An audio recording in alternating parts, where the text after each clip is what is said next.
Na maafisa wa polisi jijini Nairobi wameanzisha uchunguzi kuhusu kupigwa risasi na kuuawa kwa Daktari Victoria Nthunya Mutiso aliyekuwa mkurugenzi katika shirika la utafiti la afya ya akili na ubongo.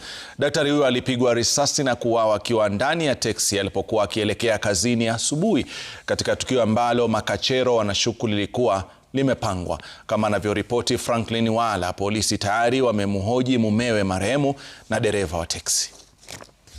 Tukio la kupigwa risasi na kuuawa kwa Daktari Victoria Nthunya Mutiso lilitokea mwendo wa saa 3 asubuhi katika barabara ya Mawenzi kuelekea ile ya Mbagathi Link Road hapa Nairobi. Walioshuhudia wanasema waliona gari aina ya Toyota Prado ambalo lilikuwa tayari limeegeshwa kwenye makutano ya barabara hiyo kabla ya Daktari Mutiso kufika hapo akiwa kwenye teksi. Gari hilo lililokuwa limembeba mwathiriwa liliwasili na kusimama kando ya ile Prado. Ghafla pikipiki iliyokuwa imebeba wanaume watatu ilikaribia gari hilo.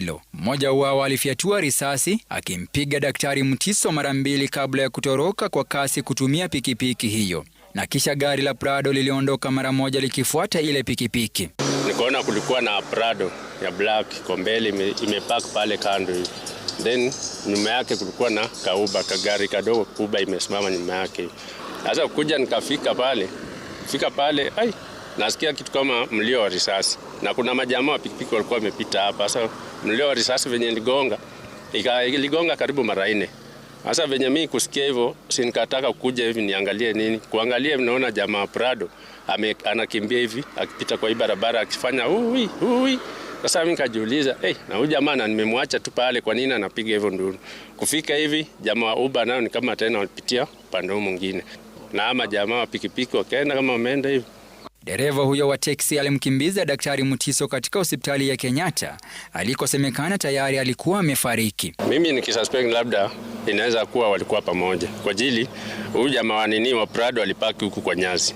Umeona? Alafu huyu wa Uber tena akakuja akapaki the same kwa manyazi huku.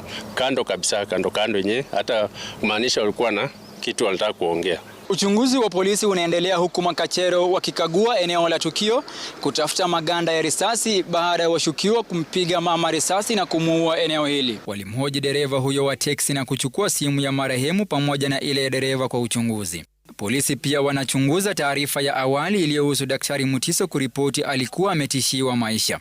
Makachero wanachunguza iwapo kesi hiyo ya awali inahusiana na mauaji yake. Mkurugenzi wa DCI Amin Mohamed anasema uchunguzi umeshika kasi kuwasaka waliopanga na kuhusika na mauaji hayo. Makachero pia wanakagua picha za CCTV kutoka eneo la tukio. Polisi pia walifika nyumbani kwa marehemu huko Riara, ambapo walimhoji mumewe pamoja na wafanyikazi wenzake. Franklin Wala, Runinga ya Citizen.